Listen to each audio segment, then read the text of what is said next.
Boa tarde aí no Brasil, 4h45. Boa tarde aqui também, 2h45 em Toronto. Estamos começando mais um Notícias da Semana aqui no canal Dobra Urbana, o canal que te informa sobre o mercado imobiliário, mas também sobre como viver e morar e vários aspectos que a gente aborda aqui com vários convidados, mas hoje seremos eu e o Fabrício que vai aparecer aqui comigo na tela comentando as principais notícias da semana logo depois da nossa vinheta.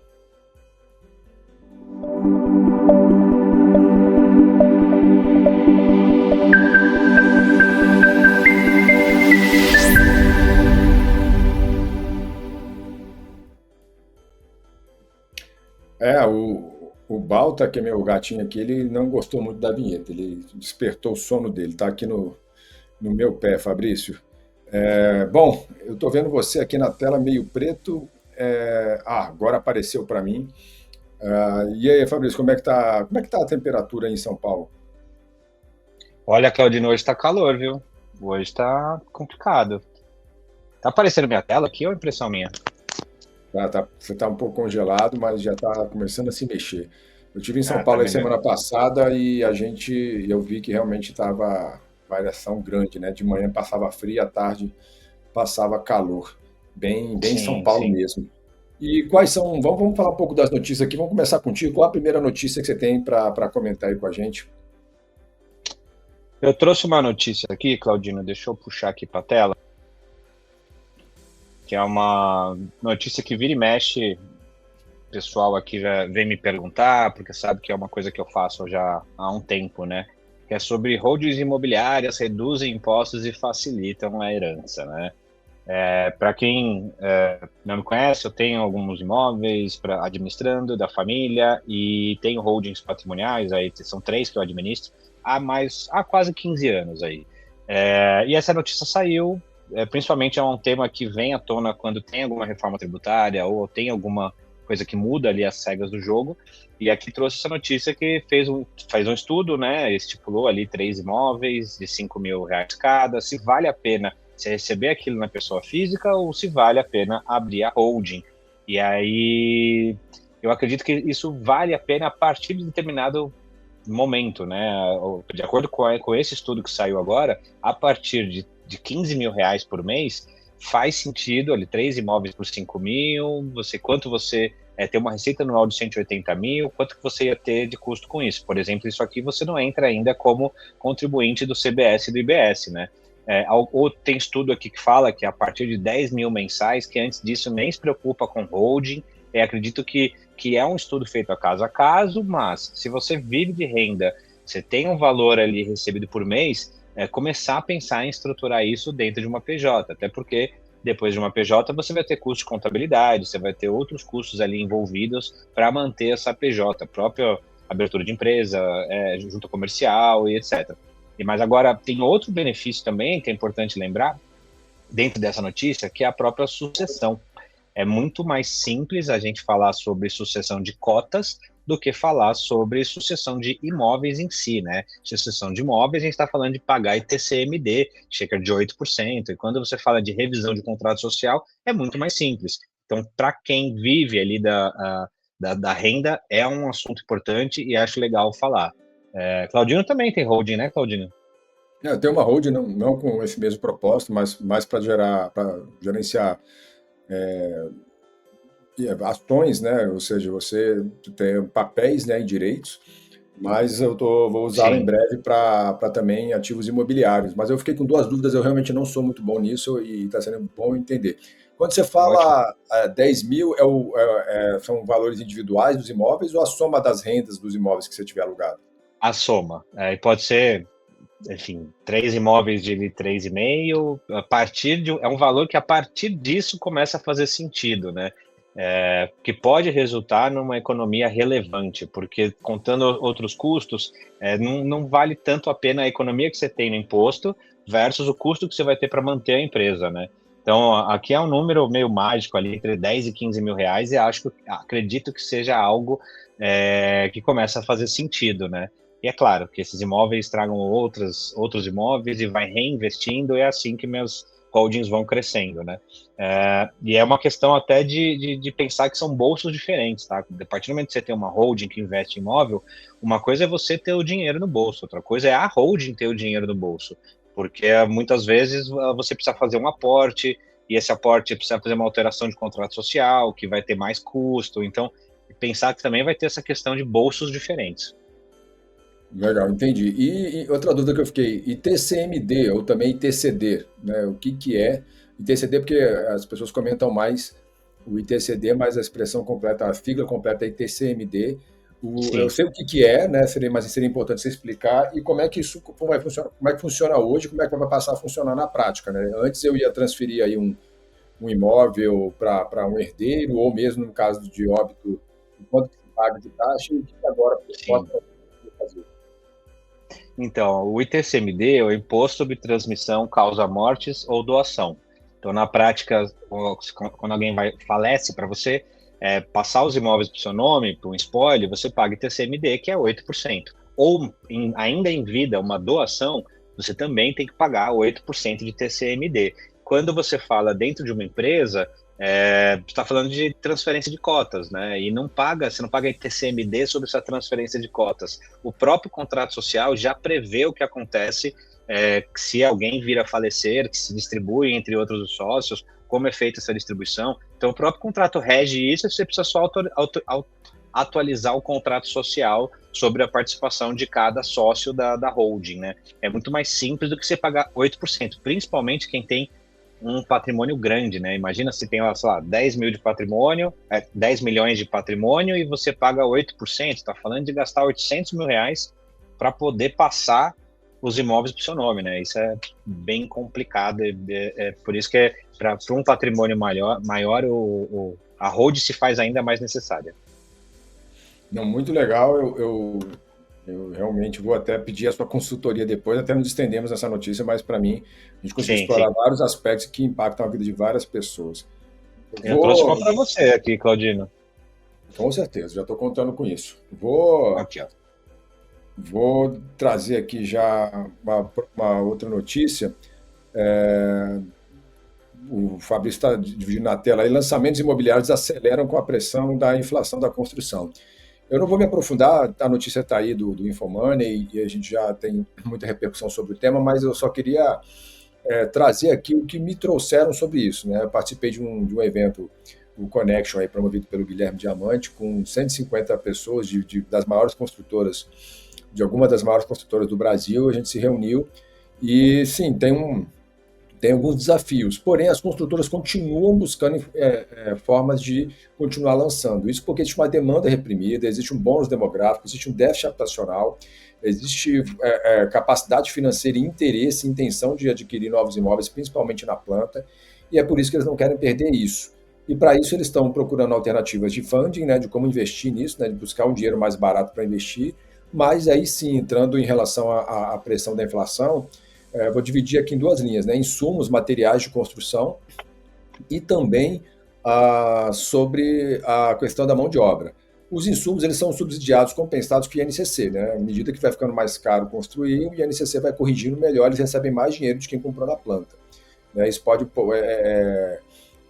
eventualmente até desmotivar um pouco o comprador, mas não me parece que seja o caso, né? Até porque o INCC ainda é muito mais barato do que o que se pratica de juros na aquisição de imóvel pronto, né? Do financiamento. Sim, Então, às vezes, você comprar ainda te prepara melhor, né? Boa parte de um imóvel, hoje mesmo, antigamente o pessoal pedia 20, 25, 30% enquanto o imóvel ainda está em construção. Hoje eu opto por pagar 40, 50% na planta para poder me sacrificar no curto prazo, né, pagando a metade com prestações maiores em 3 anos, mas pelo menos eu pago um custo do dinheiro mais barato que o INCC.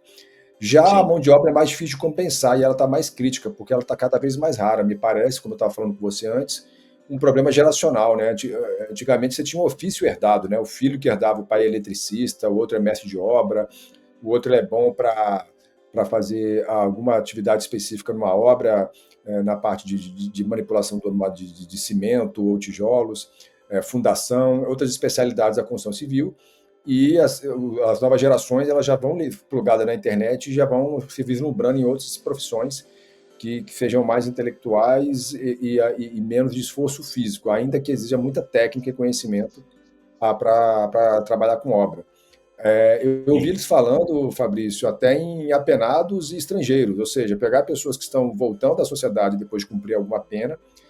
Imagino que essas pessoas vão ter dificuldade de se recolocar no mercado profissional e treiná-los, capacitá-los. A iniciativa privada mesmo, em grande escala, as construtoras começarem a formar pessoas com esse perfil e também pessoas do noroeste da América do Sul, né? Pegar ali Bolívia, Equador, Colômbia, Venezuela, pessoas que queiram migrar para o Brasil buscando alguma qualidade de vida que a gente ofereça em relação a esses países.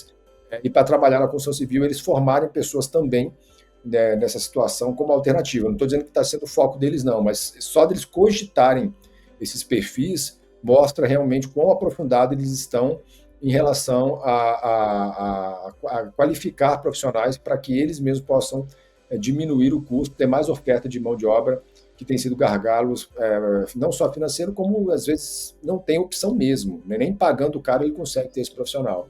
E também outras estratégias, né? Eu também vi bastante, muitas comitivas na China, como é que eles constroem na China, que de uma maneira que máquinas e algumas ferramentas de trabalho, materiais, novas técnicas construtivas permitam menor dependência da mão de obra na hora de levantar prédios, também como alternativa. Enfim, a construção civil está buscando meios para não deixar de produzir para um mercado que ainda existe. Sim. Deve ter, inclusive, AI também deve estar surfando aí várias coisas em termos de planejamento, de soluções, né? Eu vejo muitas tentativas aí, ou até na parte de orçamento de obra, né? Enfim, vai entrar em tudo, né? Vamos para a próxima, Claudinho. Bom, vamos lá.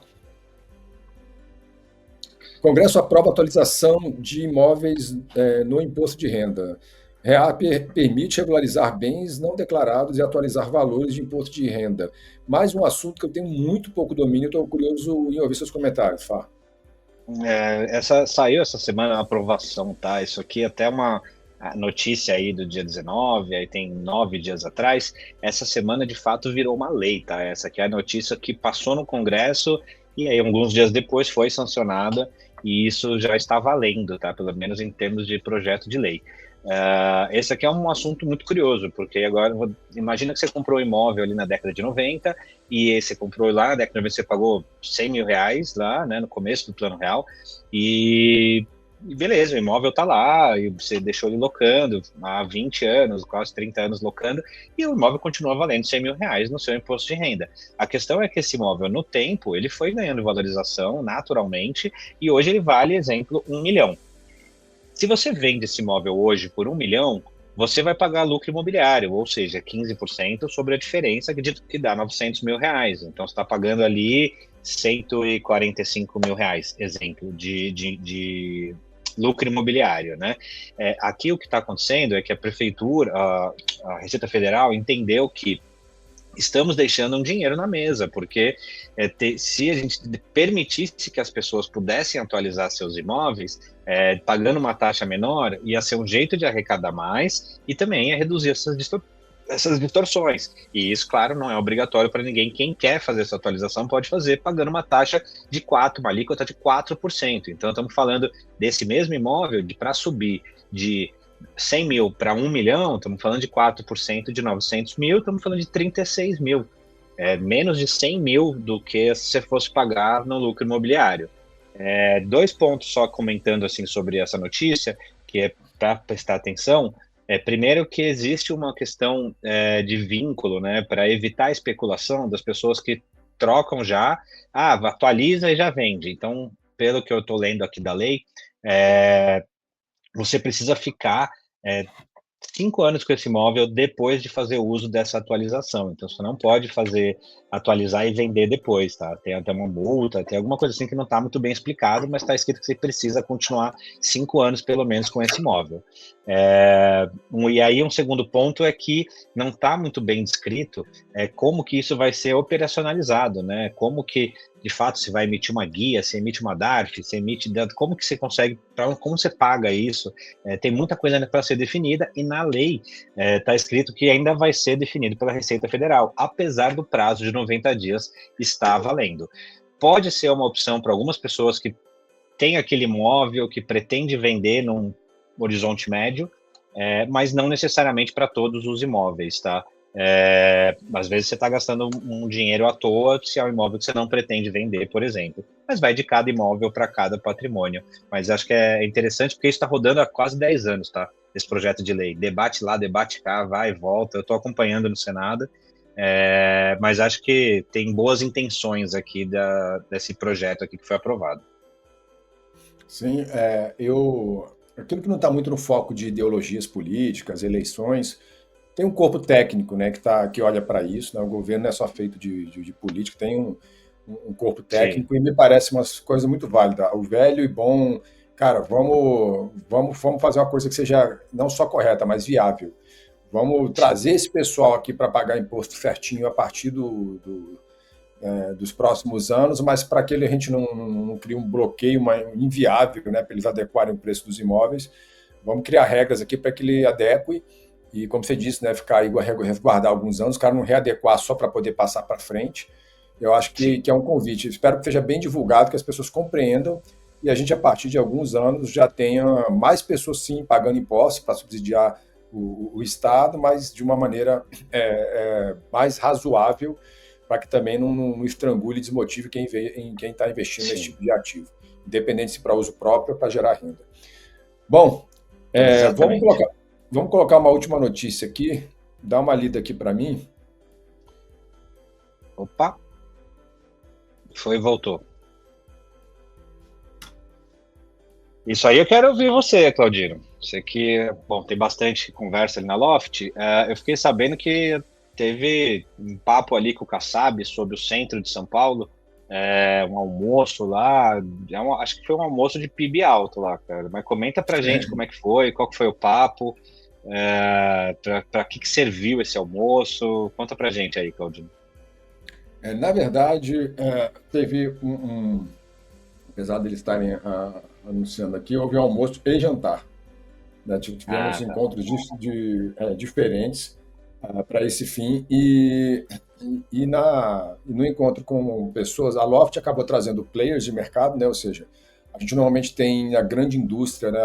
As grandes big techs, as grandes redes imobiliárias e as grandes construtoras, elas têm uma presença mais ativa, né, na política por ter maior capacidade de movimentação, lobby, e aí lobby entendendo aqui, a gente chama, alguns aqui no Brasil chamam de advocacy, né, que parece que dá mais moralidade e legitimidade, mas na verdade para mim é a mesma coisa, é você sem usar subterfúgios ilegais, né, sem comprar interesses, para usar um eufemismo, você realmente se fazer representar no Congresso e no interesse num segmento de classe. E a classe dos imobiliaristas, corretores de imóveis, que é aquele pequeno e médio empresário, conseguiu, através da Loft, se reunir e ter uma troca. O que é troca? É ida e vinda. Na vinda, ele começou a entender um pouco mais de como funciona a forma de você formar leis, né? Propor e estimular que leis interessadas ao mercado sejam aprovadas, como funciona esse mecanismo e como está o humor do Congresso. A gente sabe que o Kassab é uma figura às vezes, pouco conhecida do grande público, mas quem tem um mínimo de verso sobre política sabe que ele é um cara que influencia muito e atua muito nos bastidores. Então, uma Sim, compreensão de como isso funciona nos corredores da política, mas também ser ouvido pelo público, né, o Kassab e outras pessoas que tiveram do meio político, ouvir esse segmento que normalmente não tem espaço, e a Loft acabou oferecendo esse palco, faz com que gere uma sensibilidade, sim, é política também, né? Você fala, cara, vou agradar esse público para poder ter mais intenção de votos para com os políticos que certeza. eu apoio, mas é legítimo, né? Faz parte da dinâmica da democracia, você se fazer ouvir. E o interesse desses imobiliaristas me parece ser bem legítimo e razoável, né? Condições de trabalho para que eles possam desenvolver e também oferecer. Eles movimentam muito o mercado, geram muito emprego e impostos e às vezes são pouco ouvidos. Então, esse direcionamento, essa troca foi importante e acredito que isso vai acontecer mais Que vezes bom. e favorecendo o setor. Eu acho que para hoje é o que temos nos nossos Excelente. notícias da semana. É isso aí, Claudino. Vamos voltar então semana que vem. Beleza, então. Valeu, Fá. A gente vai se falando. Um abraço, cara. Valeu, pessoal. Uma boa semana. Valeu, tchau, tchau.